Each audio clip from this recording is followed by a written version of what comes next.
So I went to see Captain Marvel. Why, you ask? Because I was bored. And the movie has a kitty, and I dreamt about my late cat the night before, so it's almost like I had to see this movie just for the cat. So there you go. And I want to give my opinion about the movie, so spoilers, etc. from this point on. But you're not gonna see it anyways, so First of all, I've heard a lot of comparisons regarding Brie Larson as Captain Marvel and how she's a miscast and whatnot, and a lot of comparisons to Black Widow or Wonder Woman, and how awesome the latter two were compared to her. Honestly, I think one of the angle that most people didn't think about is the fact that both Scarlett Johansson and Gal Gadot are two of the most beautiful, sensually sexy women in Hollywood of their generation. I mean, Gal Gadot was a beauty pageant, and Scarlett Johansson, jeebus. So right off the back, when you just look at these two gorgeous women, you see the heavy weight of their presence, right? That they just stand out from the crowd. Plus, the way they move, the femininity just sort of shines. It's like they have a light around them, you know? And another movie that people like to compare Captain Marvel to is Alita Battle Angel, which I actually saw.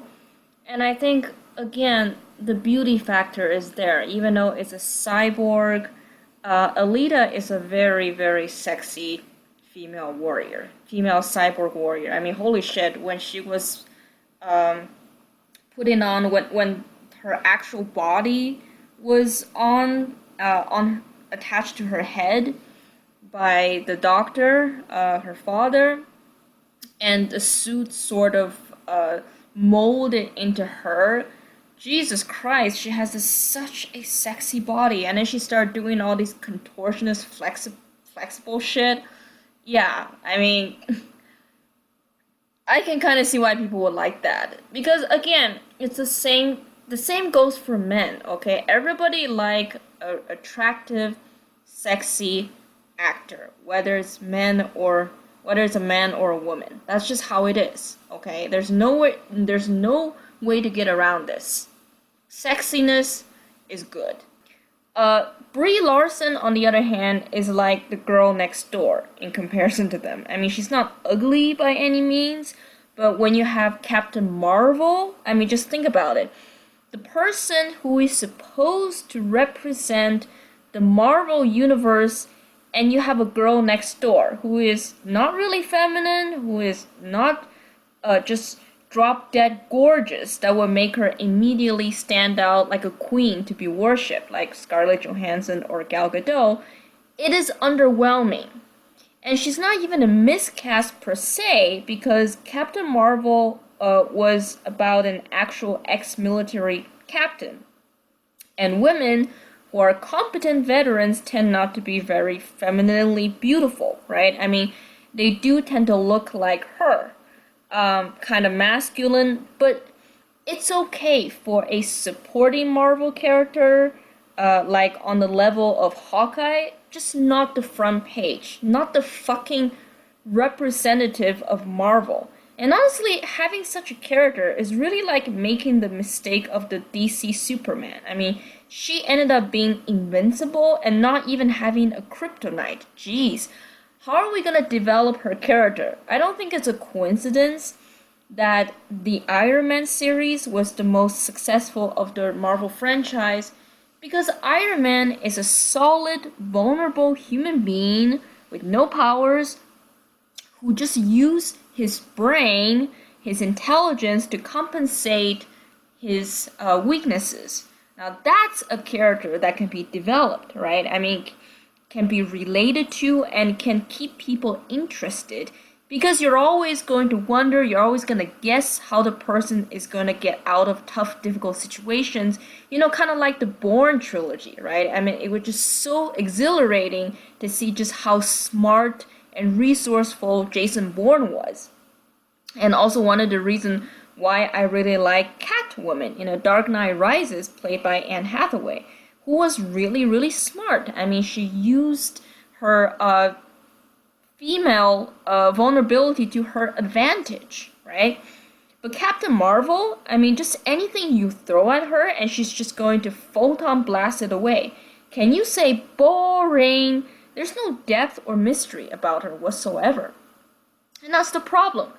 And if all powerful is the angle you want to go, there are just so many ways they could have approached this character that could have made it 10 times better. Like how the Scarlet Witch was approached. I mean, Scarlet Witch is also something like near all powerful. I mean, the character's still developing, but she's very, very powerful. And Scarlet Witch was also played by a beautiful Hollywood actress, by the way. But Scarlet Witch, she's weird, she's unpredictable, she's stoic, but she can also be emotional. Basically, she's changeable. If stoicism is the angle that you want to go with Captain Marvel, and it clearly was, they could have approached Captain Marvel like Chloe Decker from the TV series Lucifer. And honestly, that actress would have been she would have been pretty enough to play the character of Captain Marvel. Chloe Decker is a policewoman who is very stoic, but she's also very focused and thoughtful. And once in a while, you discover her hidden intelligence. That's an interesting character you can respect. Because I, for one, really like stoic female characters. I like ice queens. And I like non-pretentious ice queens who are serious. But Captain Marvel throughout the entire movie can only be described as smug. Like everything she encounters, she can just brush it off as if no big deal, she'll figure it out, and even if she doesn't, it'll be a joke to her somehow.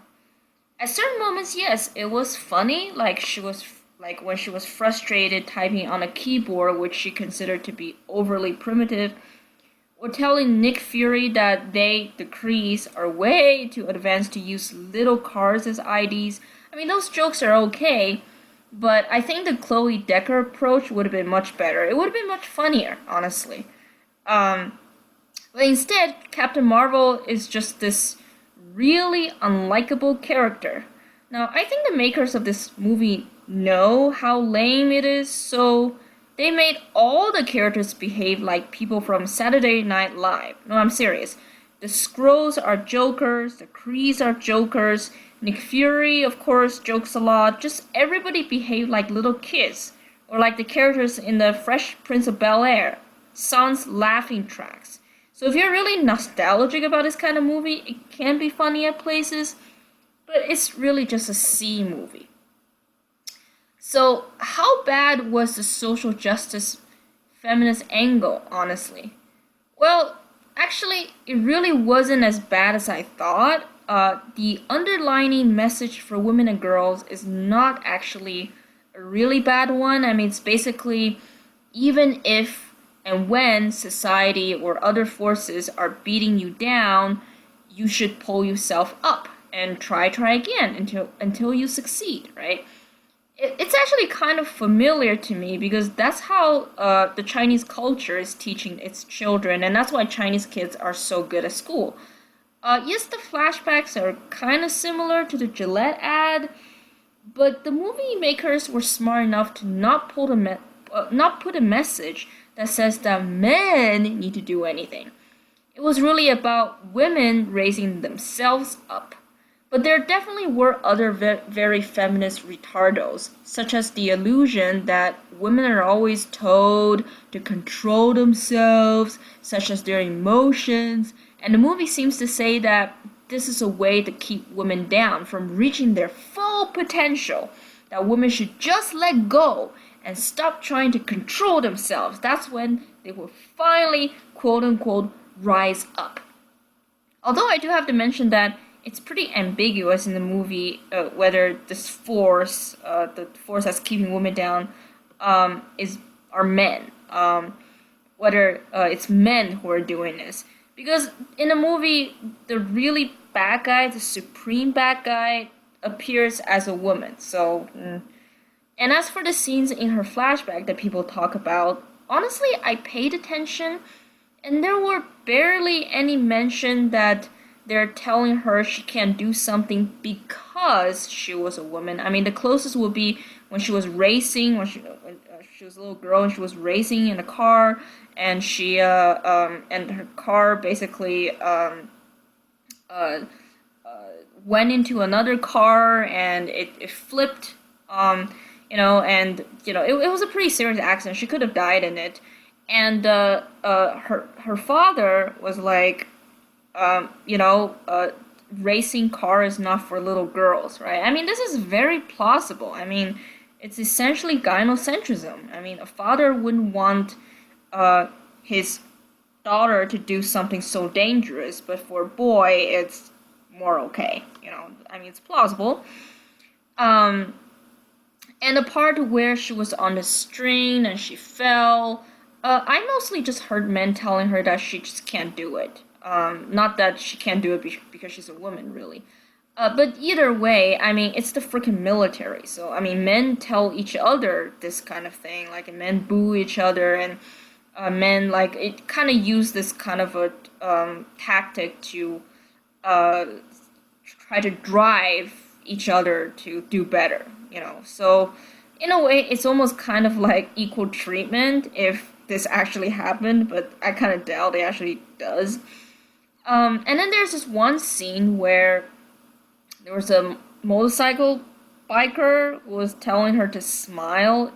Yeah, that's really awkward, but she didn't make any big deal about it, and that's really how a woman should behave in such a situation.